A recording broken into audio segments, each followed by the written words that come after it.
Hey everyone, Eric here back with another video.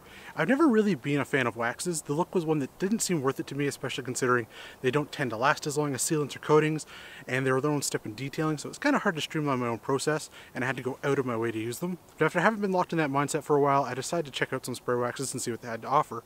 And after using them for a little while, I got into using Optimum Spray Wax, and I think it's now my new go-to. So why is it my new go-to? First and foremost, its application. Well, it's been very finicky to use. I've been using it as a drying aid, so it's been easy to integrate into my system, and using it as a drying aid kind of negates some of the problems I've experienced with it. Let me explain.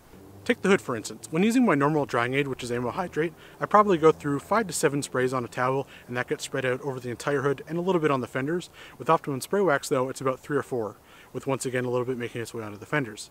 Here's where it gets a little weird though. Any lesson you'll get some streaking from the product drying up, even using it as a drying aid with a damp towel. Any more than that, you'll get this weird residue on the paint. I can't really explain what this residue is, but if you've ever used a polish that's oilier than normal and an IPA didn't remove everything, you'll get this weird sort of residue that you just can't seem to wipe off. The easiest way to get rid of it, I found, is just rinse the area again, then dry it like normally.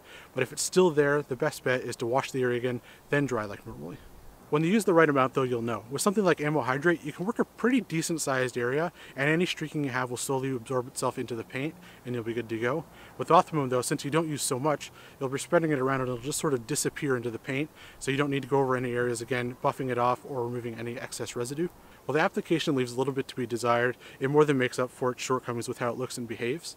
Optimum makes your paint look noticeably darker, not artificially dark like something like Sonex Polymer Net Shield, but more like a high-end carnauba wax, which is more about depth and darkness, and just has a nice natural glow to it.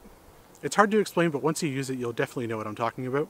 The beading of the spray wax is something I've been pleasantly surprised with too. From some Googling, waxes and sealants tend to do one of two things. They either sheet water or bead water.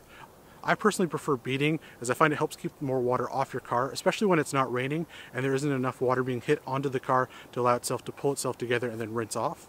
And this wax works amazing when it comes to beading. It's not super tight like CarPro Reload, but it's effective at keeping the water from sitting and drying, leaving water spots. Even on less clean parts of the car like the front bumper, the lower parts of the doors, and so on, you'll still have enough beading to keep a lot of the icky water on the road from sitting onto your paint and baking, causing water spots.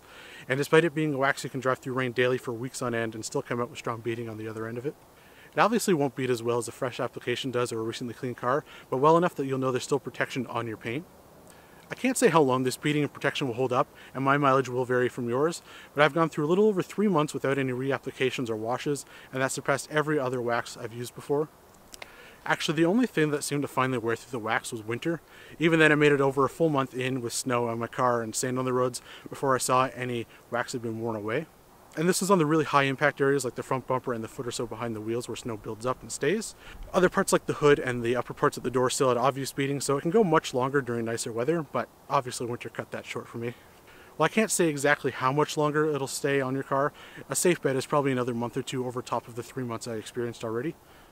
So would I recommend it? Well, apart from the very finicky application of this product, it has a lot of great qualities and everything that I look for in not only a wax but a last step product as well. It looks great, leaves a super slick feeling surface, beads great, and lasts long enough that they're not constantly topping up on product. And with that, I actually go as far as recommending this as a last step product rather than just a topper like most waxes are.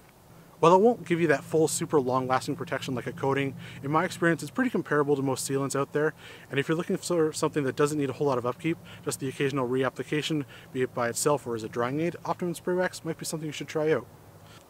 So hopefully you enjoyed this video. If you've ever used Optimum Spray Wax, how'd it go? Or if you've tried any other waxes, which ones would you recommend to try out? Let me know in the comment section down below. And before I go, I want to remind you guys to rate, comment, and subscribe. Peace.